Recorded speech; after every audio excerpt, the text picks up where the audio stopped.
Hey everybody, what's up? What's going on? And welcome back. CantDrop here again today. So today we are going to be talking about legendaries.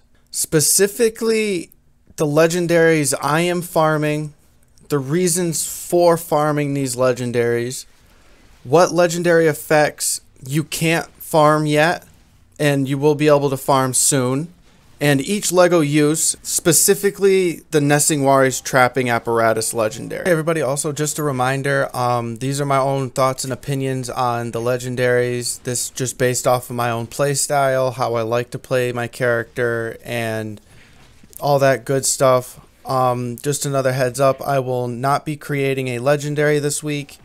It will either be next week or the week after that, depending on what happens, because Blizzard is very unpredictable at this moment. You never know what they're going to change, if they're actually going to change or buff or nerf something to the point of it's now either dirt or it's god mode.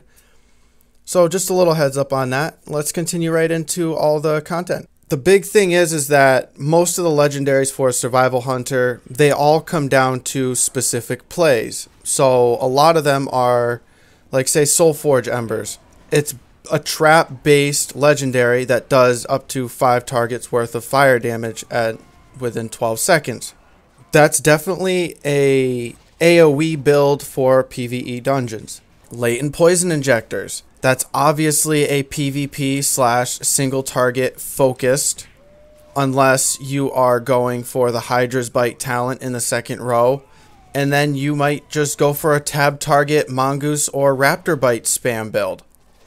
That's also PvE, or you could go the PvP route with it and be able to have Latent Poison Injector stacks on your current target for a big whopper of a Raptor Strike or a Mongoose Bite.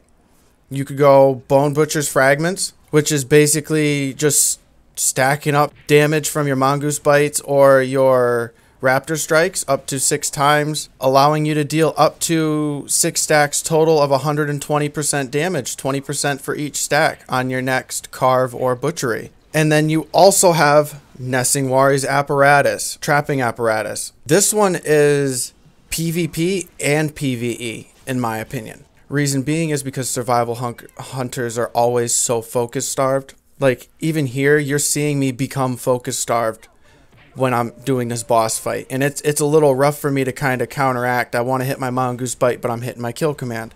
That's a PvP and a PvE based legendary, in my opinion. That's good for both. If you want something to start off with as a starter legendary that you know will be useful in both situations, so because you can't obviously farm enough soul ash right now to get 2 legendaries, you can do different things with it. That's just a safe pick. So those are the legendaries that I am farming, which is Soulforge Embers, Wildfire Cluster Bomb. That's a AoE, and I'm pretty sure it could be pretty useful for PvP as well. Just the extra bonus AoE damage from your Wildfire Bombs. So Wildfire Cluster, Soulforge Embers, Latent Poison Injectors, Butcher's Bone Fragments, and Nessingwari's Trapping Apparatus are the main legendaries I am farming right now. Those were a little bit about the PvP and PvE sides of both of them, of all those, give or take a little bit. I'm obviously missing a few things here. So if you did catch something that I missed, please don't forget to leave it in the comments below so my information is 100% correct for anybody that needs information or even for my own standards. So the legendary effects that you can't farm yet that I want to play around with is Craven Stratagem, and that drops from the weekly Great Vault when you do your mythic dungeons, you do your raid boss kills for the week, or you do certain amount of battlegrounds / honor gained. I'm assuming you'll be able to choose your reward, and Craven Stratagem will be a reward. Rylax Stalkers, it's a raid boss drop from the raid that's dropping next week. So unfortunately not able to try and start farming those, but those 2 are also on my list, and I will be starting Castle Nathria next week with my raid group and my guild, so I should be able to bring you guys some really good fun content of boss fights and hopefully some really nice loot drops. So to really to really get into detail, okay, because I had a viewer that goes by the name of Jonas. I cannot pronounce the last part of his YouTube tag, so I'm not even going to try because I will butcher it, just like the butchery build. So Jonas asked me, he said, at CantDrop Gaming, have you picked a legendary yet?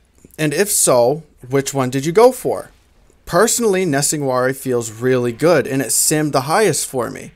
So I went with that. However, I'm unsure of the playstyle of Survival Hunter with Nesingwari as focus generator. If you have some tips, I'd love to listen in. So, Jonas, a big thing with the Nesingwari's trapping apparatus legendary. It says use or trigger a trap. I think it says trigger a trap specifically and instantly regenerate 45 focus and increasing focus regen by 100% for the next 5 seconds. So you don't need Steel Trap to run this. If you are running it in PvP, I could say Steel Trap would probably be a really good bet to go for PvP, along with the Nesingwari's trapping apparatus legendary. So for PvE, you have Tar Trap and you have Freezing Trap. A lot of times when you are just, especially during the Mythic Zeros right now, everybody's just trying to get through them as fast as possible. Nobody's trying to CC anything as long as it's making sure you get your kicks and your silences. So, with that being said, drop your Tar Trap. There's basically a maximum of a 5 target hit cap for most of every class's AoEs now,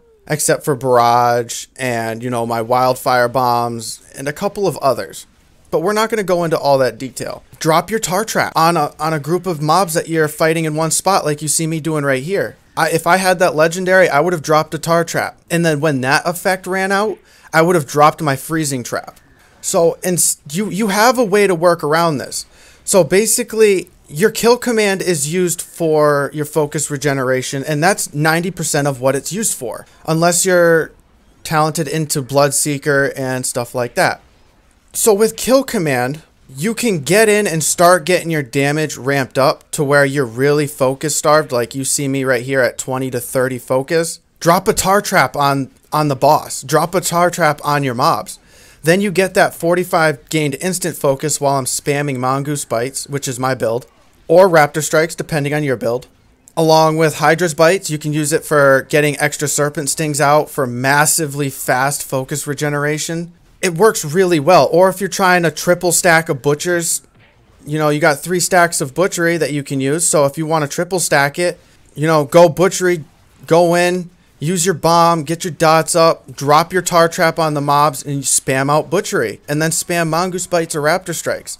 It's a very, very easy way to upkeep a lot of your play style with Survival Hunters. My play style, because everybody plays differently, is I love Terms of Engagement right now, due to the fact that Kill Command, as when you are in your talent tree, in the first talent row, you have a choice between Kill Command or Killer Instinct or something like that. I can't remember off the top of my head. I'd have to look at it.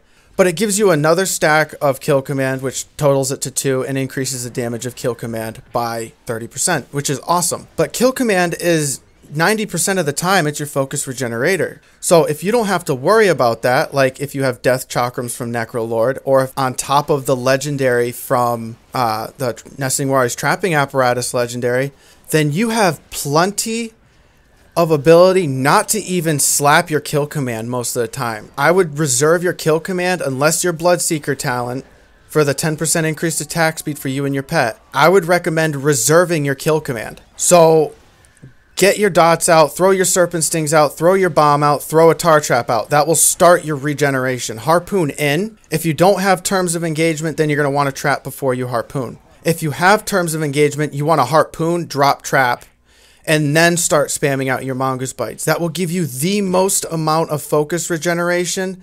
At the same time, you can get the most amount of Mongoose Bites / Raptor Strikes that you can possibly muster up with the percentage of haste that we have currently. For that, that's the PvE uses. PvP uses, you can still use it on your Tar Traps, your Freezing Traps. Just a heads up though, when I was doing the research into this legendary, it never gave you like a passive cooldown timer like some talents or like class abilities do. Like it can only be used once every 30 seconds, or it comes off of cooldown once every 45 seconds. and it'll passively reuse itself. I don't see that on this legendary.